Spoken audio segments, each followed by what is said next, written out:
A huge event happened on the sun last night, around 22:05 UTC. Something called a filament eruption blasted out into space. That's when a big string of superhot gas, called plasma, lifts off from the sun and shoots outward. Scientists saw it happen in the northwest part of the sun, and it looked like a giant arc of fire being tossed into space.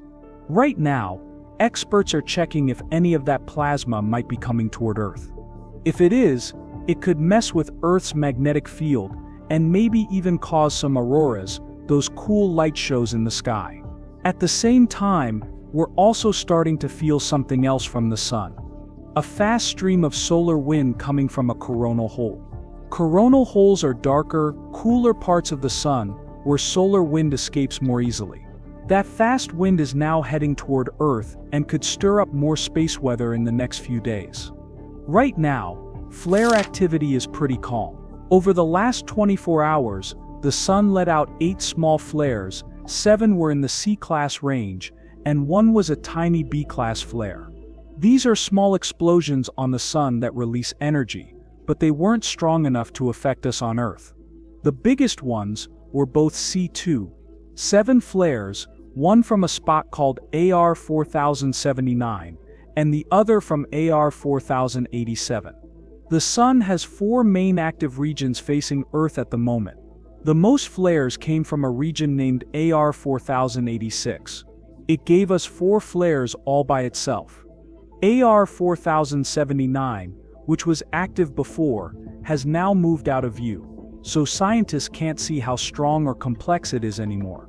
AR 4087 just rotated into view and has already made a few flares, but since it's still near the edge, we don't know much about its magnetic strength yet.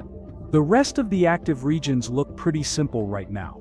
Besides the big eruption last night, there were 2 other eruptions scientists are still watching. One happened on May 12th, around 12 o'clock UTC in the northeast, and the other happened just after midnight on May 13th in the northwest. No big explosions heading directly toward Earth have been seen yet, but they're still checking the data.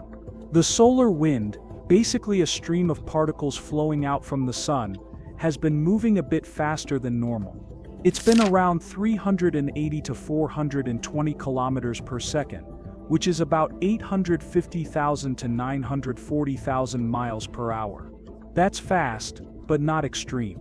The direction of the magnetic field in the solar wind stayed pointed northward, which makes it less likely for strong auroras to happen. If it turns southward, though, it could help auroras light up the sky. Earth's magnetic field has stayed pretty quiet, with low activity. The current stream of fast solar wind is starting to slow down. But there's more coming. A new coronal hole is turning toward us, and it could bring some new active space weather soon. So what's expected next? Flare activity should stay mostly low. There's a 15% chance of a moderate flare called an M-class flare, and only a 1% chance of a strong flare, X-class. That doesn't sound like much, but the region AR 4079 that just went out of sight might still have some powerful explosions hiding behind the edge of the sun. Geomagnetic activity on Earth is expected to stay quiet for now. But with the new solar wind stream from that coronal hole getting into position, things might pick up again soon. That could mean more auroras for places close to the north and south poles. Images from NASA and NOAA show the sun with different regions labeled, so scientists can track which areas are active and which ones might cause solar storms. These pictures also show the locations of the coronal holes and sunspots, which help scientists make better predictions about what might happen next. Just a few days ago, the active region AR 4079 surprised everyone by firing off one last flare, an M19 flare, just as it moved out of view. That means it still had power left even as it faded away. Scientists think there might be even more going on just beyond the edge of the sun that we can't see yet. Another flare, a C5.1, lit up the northeast side, so there might be a new region rotating into view soon. Overall, the sun has been pretty busy.